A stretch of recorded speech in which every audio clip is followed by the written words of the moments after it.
welcome to the very first Red, White, New show that is filmed in front of not a live studio audience, but filmed here at WDOT Studios. So you can see me for the first time here with our cameraman, Jacob Spence.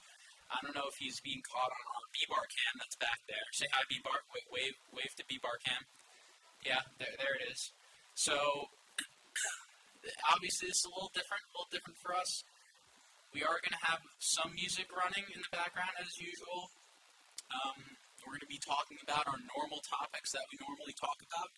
So let's get into it as to what we're talking about today, as we don't have to do a disclaimer when we're on camera. Great.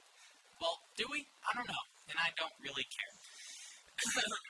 So the main news that I want to talk about today is, headline news that I want to spend for a few minutes talking about is what's going on in South Korea. I think it's very interesting what's going on in South Korea. Let me give you all a recap. So the parliament suspended the president's martial law that he put in place, which is extremely interesting. I've never seen, at least in my lifetime, martial law be put in place in South Korea, and they're supposed to be like the beacon of democracy.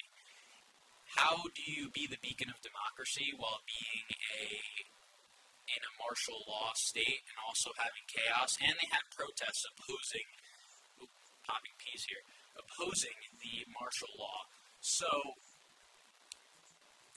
I think that sends a message to our adversaries abroad, like China, that our allies are weak.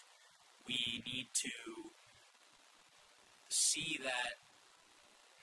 How would I put this? We have to see that our allies are strong in terms of I think B-Bar gets it. That our allies have to be strong.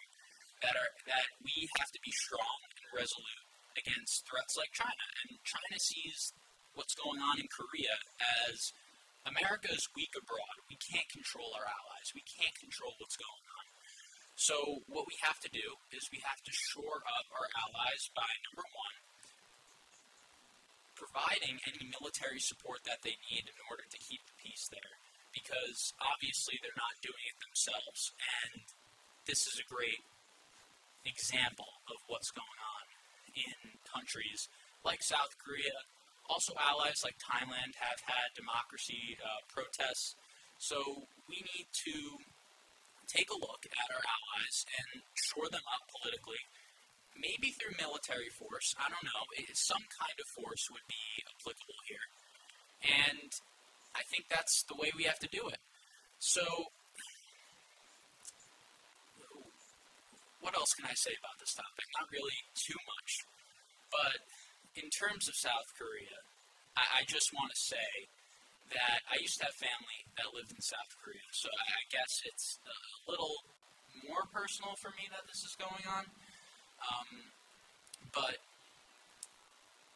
I just hope that there is peace, that this is resolved, that people there are feeling safe, and that democracy thrives, because in the end, that's all that really matters. And speaking of democracy, we're going to move on to our main topic for today, because obviously it's the main topic up until about yesterday at noon. It was front page news. Joe Biden pardoned Hunter Biden after about 3 months of saying, I'm going to not pardon him. The press secretary, I'm not going to pardon him. Everybody in the administration said he wasn't going to pardon Hunter, but that ended up being completely wrong.